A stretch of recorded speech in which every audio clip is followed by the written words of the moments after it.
Bonjour frères et sœurs dans le Seigneur.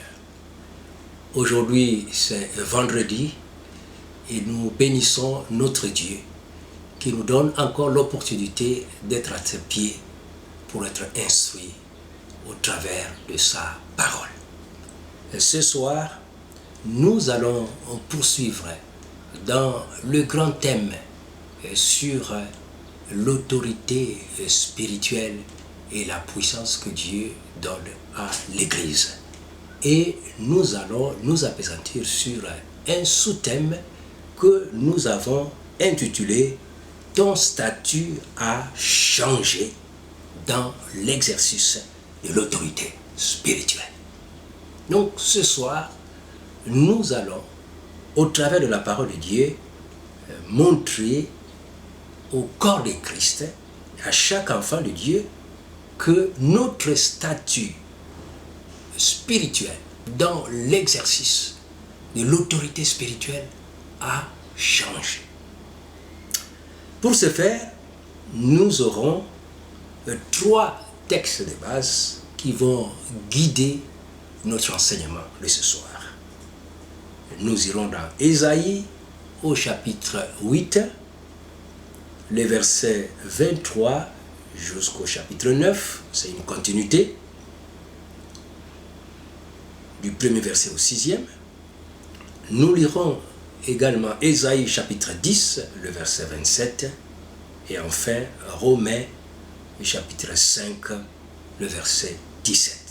Donc, ces trois passages vont constituer la base de notre enseignement, dont le thème ce soir est « Ton statut a changé dans l'exercice de l'autorité spirituelle ».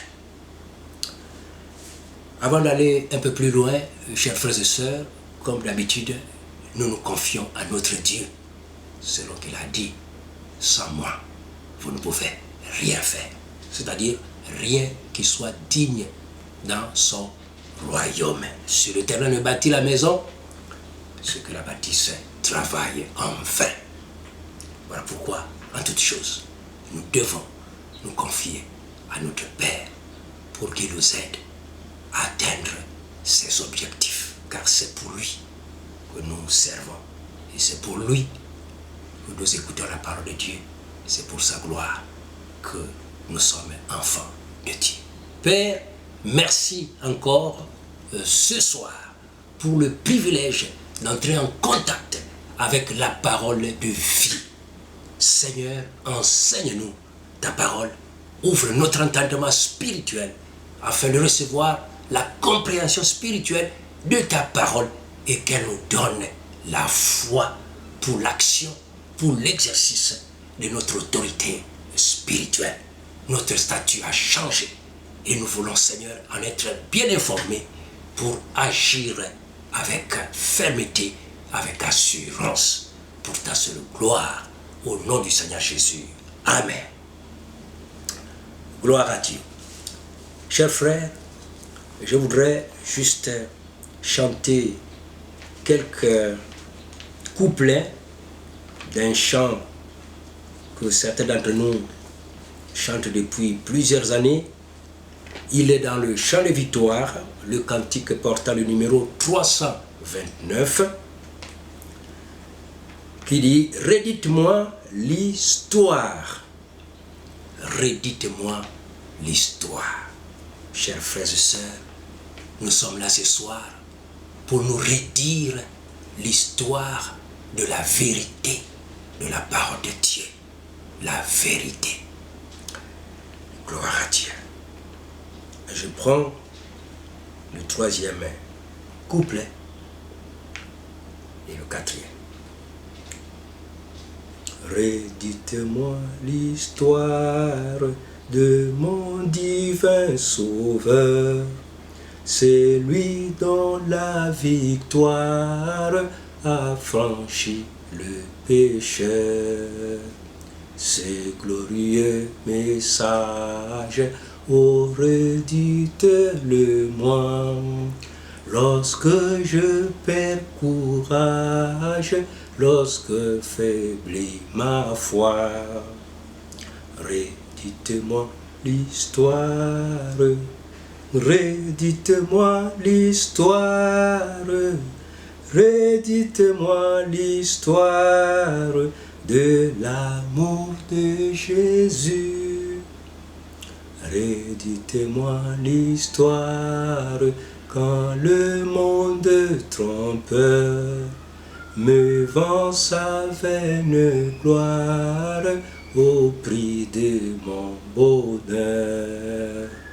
Et quand loin de la terre, je prendrai mon essor, en fermant la paupière, que je l'entende encore.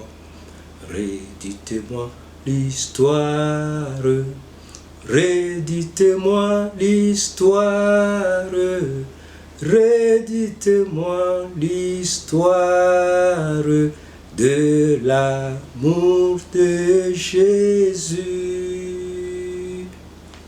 Redites-moi l'histoire de la vérité de la parole de Dieu sur l'autorité spirituelle. Chers frères et sœurs, nous pouvons le constater depuis un certain temps. Nous sommes en train d'évoluer dans les enseignements sur l'autorité spirituelle dans ses différents aspects. Aujourd'hui, c'est le thème « Ton statut a changé » dans l'exercice de l'autorité spirituelle.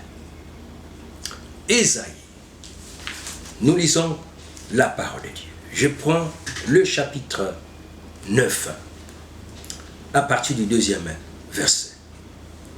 Tu rends le peuple nombreux, tu lui accordes de grandes joies, il se réjouit devant toi, comme on se réjouit à la moisson, comme on pousse des cris d'allégresse au partage du butin. Car le joug qui pesait sur lui, le bâton qui frappait son dos, la verge de celui qui l'opprimait, tu les brises comme à la journée de Madian. Car toute chaussure qu'on porte dans la mêlée et tout vêtement guerrier roulé dans le sang seront livrés aux flammes pour être dévorés par le feu. Car un enfant nous est né, un fils nous est donné, et la domination reposera sur son épaule. On l'appellera admirable, conseiller, Dieu puissant, Père éternel, Prince de la paix.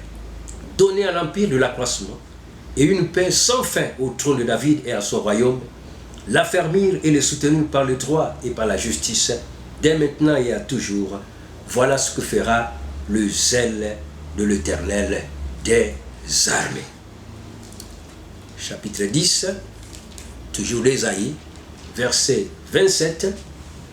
En ce jour, son fardeau sera ôté de dessus ton épaule et son joug de dessus ton cou, et la graisse fera éclater le joug. Amen. Ton statut a changé. La semaine dernière, lorsque nous avons abordé le thème de la puissance et l'autorité de l'Église, nous avons parlé de 4 raisons pour lesquelles Dieu donne de la puissance et l'autorité à l'Église. Nous avons dit que la première raison, c'était pour former les disciples de toutes les nations au travers d'un processus d'évangélisation, d'implantation d'église, de formation des disciples et de la mission en terre étrangère. Selon que nous savons que Jésus a dit aux disciples d'aller et de faire de toutes les nations les disciples, les baptisant au nom du Père, du Fils et du Saint-Esprit, et en les enseignant à observer tout ce qu'il leur avait enseigné. Donc la première raison pour laquelle Dieu donne de la puissance et de l'autorité à l'Église, c'est pour lui permettre d'évangéliser le monde en formant les disciples. Et nous avons dit que cette évangélisation-là était plus que le oui initial que l'on donne à Dieu au cours de nos réunions d'évangélisation individuelle ou collective ou en masse. Après le oui, il y a un grand travail selon Jésus-Christ, c'est le travail du discipulat, la formation de disciples. Et donc c'est un processus qui passe par l'évangélisation, ensuite l'implantation, ensuite les enseignements pour l'affermissement des âmes et enfin la préparation de l'élite des enfants de Dieu pour aller en mission en terre étrangère. C'était la première raison pour laquelle Dieu donne la puissance et l'autorité à l'Église. La deuxième raison, c'était pour rendre l'Église capable d'adorer Dieu en esprit et en vérité. Oui, cette adoration est loin d'être tout simplement la confession des lèvres, mais c'est premièrement un style de vie qui glorifie le Seigneur. Une vie de consécration et une vie de louange et une vie de sacrifice au travers de libéralité.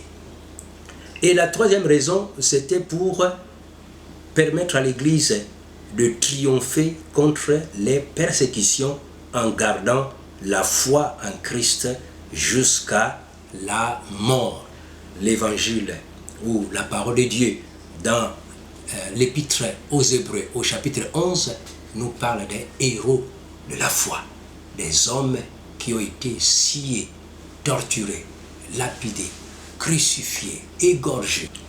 La troisième raison pour laquelle Dieu donne de la puissance et de l'autorité à l'Église, c'est pour permettre à l'Église d'être équipée pour résister contre les persécutions en gardant la foi en Christ jusqu'à la mort.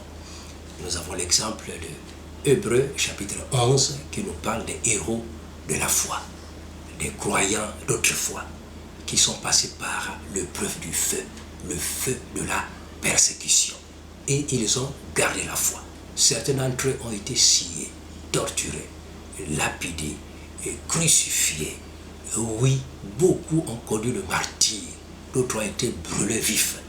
D'autres ont été jetés même dans les fosses aux lions. Et ils n'ont pas renié la foi. Ils ont gardé la foi en Dieu.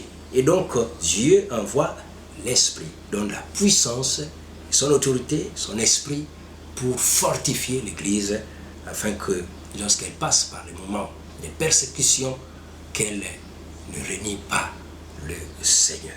Et l'autre raison, donc la dernière raison, parmi les quatre dont nous avons évoqué dernièrement, Dieu donne la puissance et l'autorité à l'Église pour lui permettre de manifester une vie publique exemplaire, un bon témoignage. L'Église étant le sel et la lumière du monde.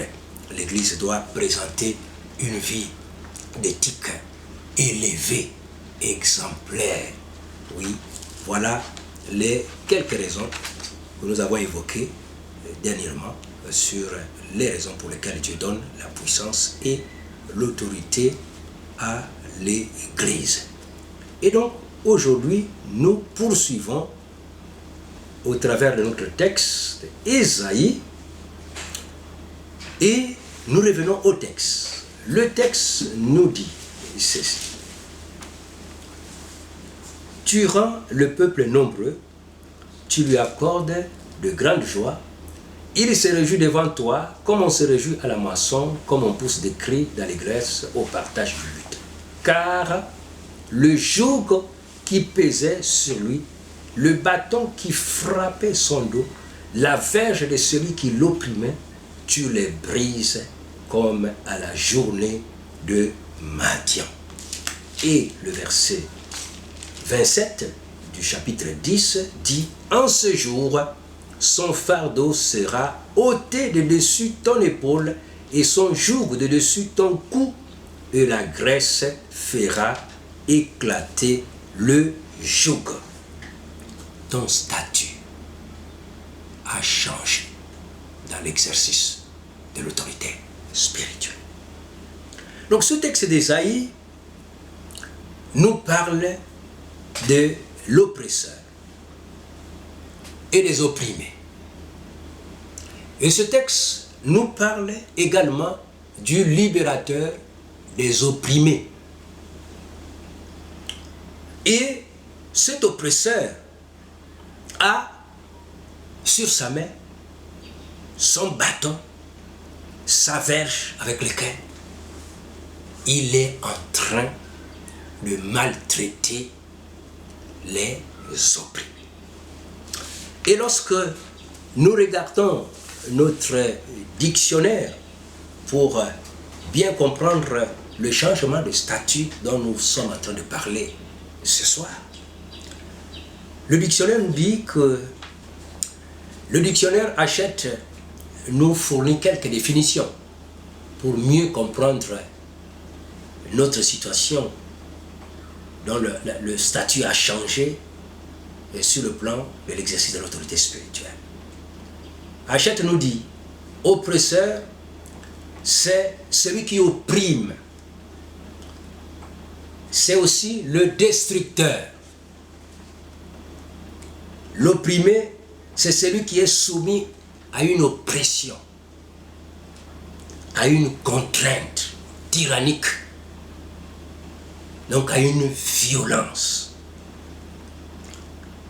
Opprimer quelqu'un, c'est l'accabler par violence, c'est l'étouffer, c'est le comprimer, c'est l'accabler sous un poids. Et donc Ésaïe nous dit qu'il y a un oppresseur, il y a des opprimés. Et cet oppresseur a régné. Romains chapitre 5, du verset 12 au verset 17, nous dit que cet oppresseur a régné depuis Adam. Et il a régné jusqu'à la croix de Golgotha. C'était la période du règne de l'oppresseur. Et cet oppresseur, la Bible l'appelle le diable. Il a régné, la Bible a dit, au travers du péché. Le péché lui a donné le droit de règne sur l'humanité de Dieu. Le péché lui a donné le droit d'exercer son autorité spirituelle diabolique sur l'humanité. Il a régné. Et je voudrais nous rappeler, chers frères et sœurs, parce que nous sommes en train d'aller vers la fin des séries d'enseignements sur l'autorité spirituelle que Dieu a mis dans mon cœur. Si Dieu le veut, il nous reste le dernier enseignement avant de clôturer avec la série sur l'autorité spirituelle. Je voudrais nous rappeler, bien-aimés, que Dieu, lorsqu'il a créé l'univers, Dieu a mis en place la gestion de l'univers au travers du principe de l'autorité spirituelle. Et donc, cette autorité spirituelle, Dieu l'a subdivisée en 3 grandes catégories. La première catégorie de l'autorité spirituelle s'exerce sur la sphère de l'univers au niveau angélique. Donc, les anges sont organisés selon le principe de l'autorité spirituelle. Du côté des anges, on descend du côté humain. Dieu organise également les hommes sur le principe de l'autorité spirituelle. Et dans l'organisation humaine de l'autorité spirituelle, il y a l'autorité déléguée au gouvernement de la terre. Et donc le troisième groupe dans l'exercice de l'autorité spirituelle, c'est au niveau familial. Là, nous trouvons également le grand principe de l'autorité au niveau de la gestion familiale. Dieu a établi une autorité familiale, le père, le chef de famille, la mère et les enfants la famille étant organisée sous forme d'autorité. Et donc, la rébellion a été introduite sur la scène de l'univers, la Bible dit au travers du diable.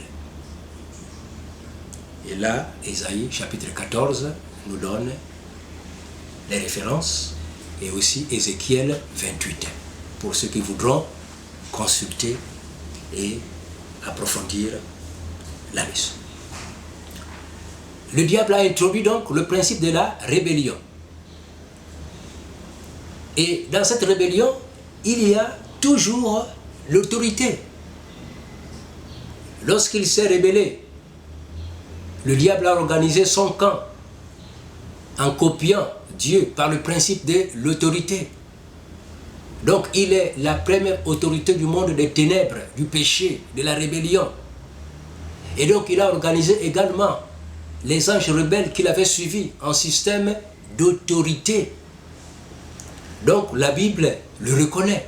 La Bible parle des dominations, des autorités, des princes de ce monde de ténèbres et des esprits méchants dans les lieux célestes. Et donc là, nous pouvons le lire dans Éphésiens par exemple.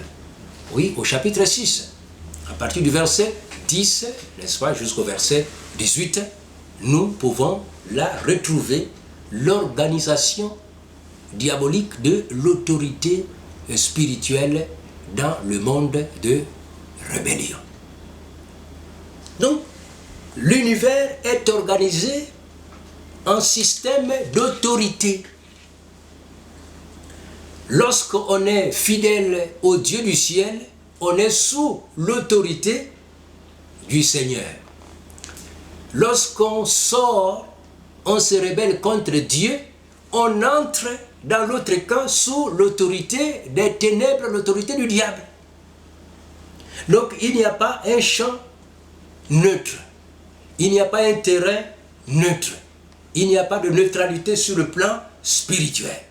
Le monde spirituel, Dieu l'a organisé en système d'autorité, où tu es couvert par l'autorité divine du Dieu des cieux, le Père de notre Seigneur Jésus-Christ, où tu es sous l'influence.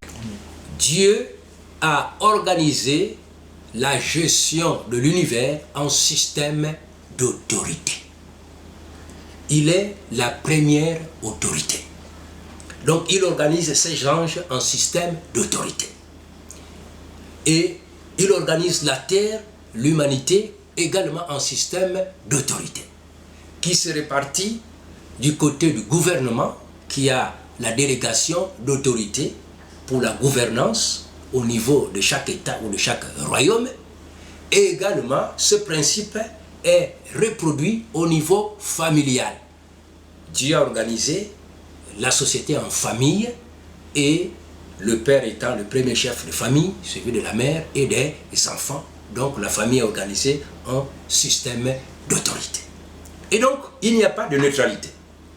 Où tu es sous l'autorité divine du Dieu des cieux, le Père de notre Seigneur Jésus-Christ, ou tu es sous l'autorité du prince du monde des ténèbres qui est le grand rebelle, qui est le diable. Et Ésaïe, le texte que nous avons lu, nous dit que le monde étant tombé dans la rébellion en suivant malheureusement le mauvais exemple d'Adam et Ève, le monde ayant hérité la nature d'Ève, le monde a plongé dans l'obscurité des ténèbres du péché et a été dirigé par le principe d'autorité satanique. Voilà pourquoi la Bible dit que le monde est sous la puissance du malin. La Bible dit que le monde entier est sous la puissance du malin. Le monde est sous l'autorité du malin. Ici, nous comprenons le monde, c'est le monde qui n'est pas encore sauvé. Le monde du péché. Le monde incrédule. Le monde de la rébellion. Le monde ignorant. Le monde des ténèbres. C'est ce monde-là dont le diable est le prince. Il exerce donc son autorité. Et une autorité d'oppression. Voilà, la Bible dit. Il fait peser sur l'humanité son joug. Il a le bâton. C'est le symbole de l'oppression qui frappe sur le dos de l'humanité. Il a la verge avec laquelle il opprimait l'humanité. Donc depuis la chute d'Adam et Ève, Satan a tenu cette verge, ce bâton, et il a opprimé l'humanité. Il a fait subir la loi de sa tyrannie. Il a accablé par violence. Il a étouffé. Oui, il lui a fait peser le poids du péché, le poids de la culpabilité, le poids de la rébellion. Il a fait subir sur l'humanité tout entière. Mais la Bible dit, les ténèbres ne règnent pas toujours sur la terre. Il y a maintenant des angoisses. Si les temps passés ont couvert d'opprobre le pays de Zabulon et le pays de Nephtali, les temps à venir couvriront de gloire la contrée voisine de la mer au-delà du Jourdain, le territoire des gentils. Pourquoi? La Bible dit, car un enfant nous est né, un fils nous est donné, et la domination reposera sur son épaule. On l'appellera admirable, conseiller, Dieu puissant, Père éternel, prince de la paix. N'oublions pas notre thème, ton statut a changé dans l'exercice de l'autorité spirituelle. Dieu a envoyé donc son Fils Jésus pour nous sauver. Et la croix a donc mis fin au règne du diable. La croix de Golgotha, la crucifixion de Jésus, sa mort et sa résurrection. Par cet acte, par ce sacrifice, Dieu a mis fin au règne du diable. C'est ce que Romains, chapitre 5, le verset 17, nous le dit. Dieu a mis donc fin, en mettant fin au règne de Satan, parce que Jésus-Christ l'a vaincu sur la croix de Golgotha. Jésus a dépouillé les dominations et les autorités. Il les a livrées publiquement en spectacle, en triomphant d'elles par la croix. Jésus a déchiré l'acte dont les ordonnances nous condamnaient et qui subsistait contre nous. Il a détruit en le clouant sur la croix. Donc il n'y a plus de condamnation pour ceux qui sont en Jésus-Christ. Car la loi de l'Esprit de vie en Jésus-Christ leur a délivré de la loi du péché et de la mort. Donc aujourd'hui, en Christ, il y a maintenant renversement ou changement de position. Ton statut a changé. C'est toi qui devrais maintenant régner et dominer sur l'oppresseur. Chers frères et sœurs, j'ai pris que le Seigneur nous aide à comprendre. Alléluia. Et à éviter de continuer à subir le bâton, la verge de l'oppresseur, alors qu'il n'a plus de droit légal pour nous faire subir son oppression. Il n'a plus de droit légal de nous frapper au dos. Il n'a plus de droit légal de nous faire porter son joug, bien-aimé. Voilà pourquoi nous avons parlé dans notre cantique « Redites-moi l'histoire ». L'histoire de Jésus-Christ que Dieu a envoyé pour vaincre l'ennemi de nos âmes.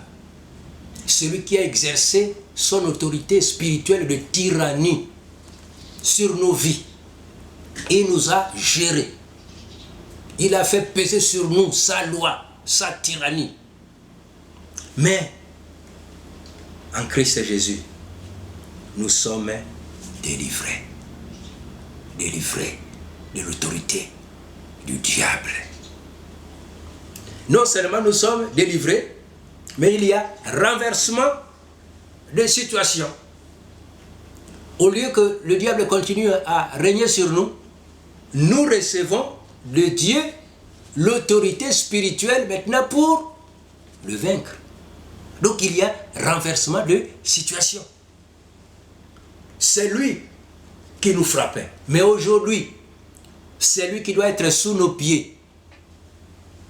Nous étant en Christ Jésus.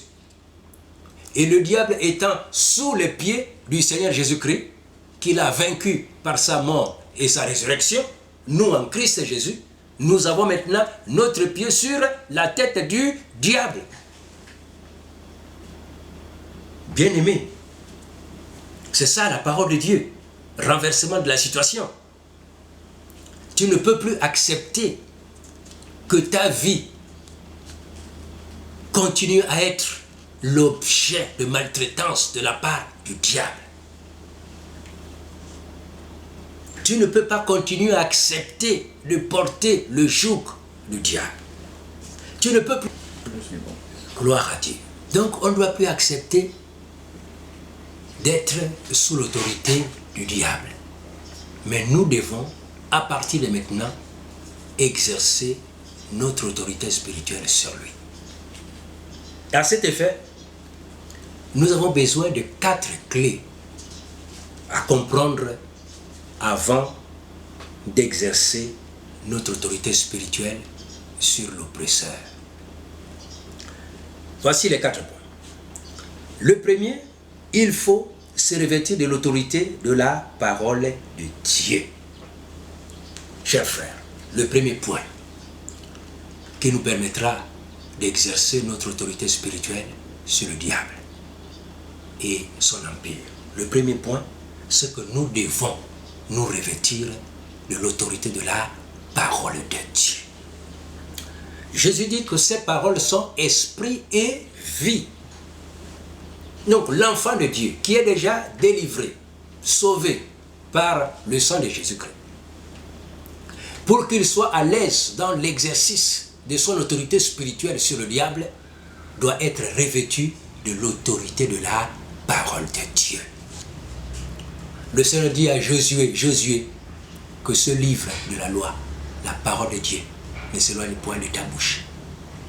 Médite-le jour et nuit, afin d'agir fidèlement selon tout ce qui est écrit. C'est alors que tu auras du succès dans tes entreprises, c'est alors que tu réussiras. Oui, Dieu dit à Josué de ne pas s'éloigner de la parole de Dieu, de la méditer jour et nuit, afin qu'il soit revêtu de l'autorité souveraine de la parole de Dieu. Nous voyons également David écrire dans les psaumes premiers l'importance d'être revêtu de l'autorité de la parole de Dieu. Et l'homme qui ne marche pas en compagnie des moqueurs, qui ne s'assure pas avec les pécheurs, mais qui trouve son plaisir dans la loi de l'Éternel et qui la médite jour et nuit. Il est comme un arbre planté près d'un courant d'eau qui donne son fruit en sa saison, dont le feuillage ne se flétrit point. Tout ce qu'il fait, lui, réussit. Bien-aimé, première clé pour exercer efficacement l'autorité spirituelle sur le diable et son royaume, c'est d'être revêtu de l'autorité de la parole. Et pour en être revêtu, il faut tout simplement avaler le livre de Dieu, ce que nous disons aussi avaler le rouleau. Il faut une discipline dans la lecture, dans la méditation, dans la mémorisation de la parole de Dieu. Il faut que la parole de Dieu s'incarne en nous, chers frères et sœurs. La parole de Dieu doit s'incarner en nous. La première clé pour l'exercice de l'autorité spirituelle sur le diable avec efficacité. La Bible ne s'éloigne point de tes yeux. Nous sommes en confinement, chers frères et sœurs. Quelle opportunité glorieuse que Dieu a donnée à l'Église, à son peuple, pour qu'elle soit à côté du livre de Dieu, pour avaler le rouleau, le livre de Dieu, jour et nuit, pour que cette parole s'incarne en nous et nous revête de l'autorité biblique de la parole de Dieu. Deuxième clé dont nous avons besoin pour exercer efficacement l'autorité spirituelle, c'est se revêtir de l'autorité ou du Saint-Esprit via le baptême du Saint-Esprit. Voyez, se revêtir de l'autorité du Saint-Esprit par le canal de l'expérience dite baptême du Saint-Esprit, qui a comme signe initial la glossolalie, ou le parler en langue inconnue.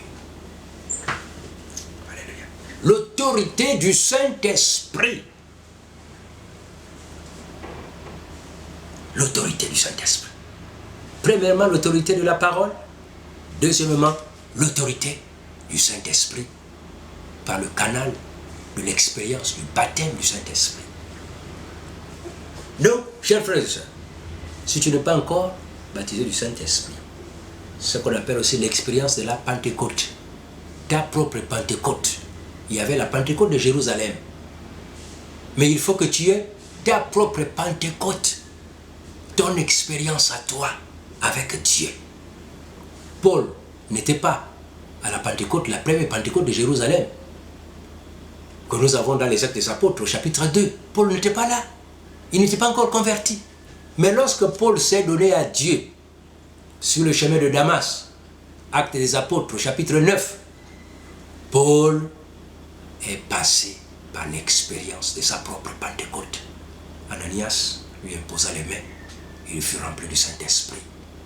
Il a parlé en d'autres langues, comme il est dit plus tard dans 1 Corinthiens au chapitre 14, et dit: je rends grâce à Dieu parce que je parle en langue plus que vous tous. Deuxième clé, il faut être revêtu de l'autorité du Saint-Esprit au moyen de l'expérience du baptême du Saint-Esprit, qui a comme signe initial le parler en langue inconnue, la glossolalie. Tous ceux qui ont accepté Jésus après, dans les Actes des Apôtres, en Samarie, ils ont eu leur propre Pentecôte. Pierre et Jean sont allés leur imposer les mains pour recevoir le baptême du Saint-Esprit. Le Corneille, dans la maison de Corneille, un chef militaire italien, romain, qui avait accepté l'évangile de Jésus avec sa maisonnée et ses amis. Ils ont fait leur propre expérience de la Pentecôte dans cette maison. Le Saint-Esprit descendu sur eux. Et ils se mirent à parler en d'autres langues, comme ce fut le cas des premiers apôtres en Acte 2. Chers frères et sœurs, deuxième clé, tu dois être revêtu de l'autorité du Saint-Esprit par le baptême du Saint-Esprit. Troisième clé, ranimer le don du Saint-Esprit en toi, en moi, par la prière et par le jeûne. Troisième clé, ranimer le don de Dieu, le don que nous avons reçu de Dieu, le don de Dieu. La puissance de Dieu est dormante à nous. Le Saint-Esprit dort à nous. Le géant dort à nous. Et il faut le ranimer. Ranimer le don que tu as mis à nous par la prière, la persévérance dans la prière et dans le jeûne. Donc, ce que nous disons, la prière et le jeûne. Troisième clé. Et la quatrième clé, pour exercer efficacement l'autorité spirituelle sur le diable et son empire, la quatrième clé, c'est l'action par la foi. L'action par la foi. Agir par la foi. Et la foi au nom du Seigneur Jésus. Jacques dit, ne vous bornez pas à écouter la parole seulement, mais mettez-la en pratique. Jacques dit, ne soyez pas des auditeurs oubliés, qui regardent leur visage au travers des miroirs et qui après s'être regardés s'en vont. Et ils ont oublié ce qu'ils sont. Et moi je dirais, Ne soyons pas comme des téléspectateurs, chers frères et sœurs, qui regardent les matchs à la télévision, les matchs des autres, et qui après avoir apprécié le match des autres s'en vont tout simplement avec un sentiment qui nourrit l'âme. Mais l'être reste tout simplement assoiffé et affamé de la vie. Ne soyons pas comme ceux qui regardent les matchs à la télévision. Ils ne sont pas eux-mêmes sur le terrain. Ils regardent le bonheur des autres, le plaisir des autres. Mais agissons. C'est ça, quatrième clé. C'est l'action. L'action par la foi au nom du Seigneur Jésus-Christ. Il faut que tu exerces l'autorité.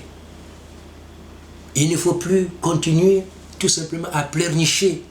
Ah, le diable me fait ceci. Ah, le diable me fait cela. Ah, Satan me fait ceci. Ah, Satan me fait cela. Non, bien-aimé, ton statut spirituel a changé. Hier, oui, il avait son bâton sur toi. Hier, oui, il avait sa verge sur toi. Hier, oui, il avait son joug sur toi. Hier, oui, il avait l'autorité sur toi parce que tu étais dans son camp. Et donc, il a régné sur toi. Il t'a fait peser son autorité spirituelle sur toi. Mais aujourd'hui, en Christ Jésus, tu as été délivré de ses mains. Christ nous a délivrés de la puissance des ténèbres et nous a transportés dans le royaume de Dieu. Donc aujourd'hui, il y a un renversement de la situation. Le diable doit trembler parce que tu connais la vérité. Les démons doivent trembler parce que tu connais la vérité. C'est toi maintenant qui dois régner. Voilà, bien-aimés, nous sommes au terme de cet enseignement. L'objectif de l'enseignement de ce soir était de nous faire comprendre que notre statut spirituel a changé dans l'exercice de l'autorité spirituelle. Hier, nous étions les sujets du diable à cause de nos parents Adam et Ève et à cause de nos propres péchés. Aujourd'hui, nous nous sommes donnés à Jésus-Christ. Et la Bible dit, au travers de Jésus-Christ, nous avons maintenant autorité sur celui qui nous opprimait. Nous avons autorité sur lui et son empire. Et donc, pour mieux exercer cette autorité sur le diable, nous avons parlé donc des 4 clés essentielles que nous devons utiliser pour être efficaces. Et donc, la première clé, c'était se revêtir de l'autorité de la parole de Dieu. Chacun doit se discipliner pour avaler le rouleau afin que le livre de Dieu s'incarne en nous. Le confinement nous a donné beaucoup d'opportunités que chacun aille maintenant dans la Bible. Le deuxième point ou la deuxième clé, c'est qu'on doit être revêtu de l'autorité du Saint-Esprit au moyen du baptême du Saint-Esprit. Que chacun de nous fasse l'expérience du baptême du Saint-Esprit. La troisième clé, c'est la clé de la prière et du jeûne. On doit activer, ranimer le don, activer le don au travers des prières et de jeûnes et prières. Et enfin, le quatrième point ou la quatrième clé, c'est l'action. L'action de la foi. Il faut agir par la foi au nom du Seigneur Jésus-Christ. Parce que notre autorité est déléguée. Nous l'avons en Jésus-Christ de Nazareth. Nous l'avons au nom du Seigneur Jésus-Christ. Voilà les 4 points, bien-aimés. Mis en pratique, nous serons plus que vainqueurs. C'est-à-dire, nous allons expérimenter. Nous le sommes déjà par la nouvelle naissance, mais nous avons besoin de l'expérimenter pratiquement sur le terrain de la vie. Sur le terrain de la vie. Et n'oublions pas, la Bible a dit, mon peuple périt parce qu'il manque la connaissance. Si tu n'as pas la connaissance, le diable aura l'avantage sur toi. Et si tu as la connaissance et que tu ne la mets pas en pratique, le diable aura toujours le dessus sur toi, car Jacques nous a dit, mettez la parole en pratique et ne vous bornez pas à l'écouter en vous trompant vous-même par des faux raisonnements. Le diable a été vaincu, la mort a été vaincue, le coronavirus a été vaincu, la mort, les maladies, les infirmités, ces choses-là ont été vaincues sur la croix de Golgotha. Nous pouvons expérimenter la victoire aujourd'hui pendant notre pèlerinage sur cette terre. Alors, que le Seigneur nous aide à pratiquer ces 4 clés et nous vivrons la victoire de Jésus-Christ dans chacune de nos vies et dans nos familles, dans nos assemblées, dans notre pays. Prions. Seigneur notre Dieu, merci encore pour la révélation de ta parole. Elle est claire, elle donne de l'intelligence au simple. Ce soir, tu me donnes encore de la sagesse, de l'intelligence pour comprendre que nous avons la victoire en Jésus-Christ de Nazareth. Nous pouvons l'expérimenter au quotidien, oui, en pratiquant les 4 clés que nous avons évoquées ce soir. Seigneur, donne à chacun de nous de les expérimenter. Donne-nous d'être actifs. Donne-nous d'être zélés pour toi. Donne-nous, Seigneur, de vivre la victoire de Jésus sur la croix dans nos vies par l'exercice de l'autorité spirituelle sur l'ennemi de nos âmes et son empire et ses œuvres. Et que notre victoire soit ta gloire au nom du Seigneur Jésus-Christ. Amen.